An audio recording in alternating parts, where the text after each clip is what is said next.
Сојузот на синдикати на Македонија и Организацијата на потрошувачи се уште ја немаат добиено на увид новата пресметка за потрошувачка кошничка. Од Министерството за економија најавија дека до крајот на неделава ќе го сторат тоа. Од Организацијата на потрошувачи за Телма велат дека кога ќе ја добијат пресметката ќе ја разгледаат, но сметаат дека правото место каде што треба да се одлучува е економско-социјалниот совет. Тие не се дел од ова тело и нивната улога е заштита на потрошувачите.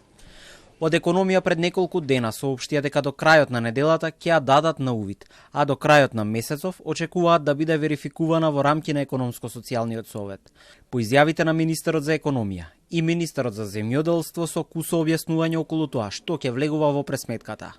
Нашето министерство е во делот на производите, земјоделските производи кои што учествуваат. Верувате, голема е листата. Верувам дека министерството кое што ќе излезе со оваа потрошувачка кошница ќе ги има сите оние производи кои што влегуваат.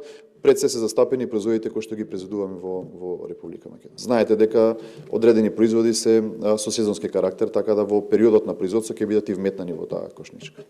Она што се знае досега е дека кошничката нема повеќе да се нарекува минимална, туку просечна. Нема да има цигари и алкохол, иако и досега овие производи ССМ не ги пресметуваше во месечната кошничка.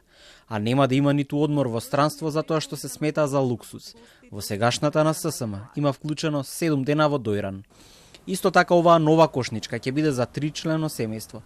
До промена на пресметката доаѓа откако од владата имаа забелешки дека во неја има спорни производи.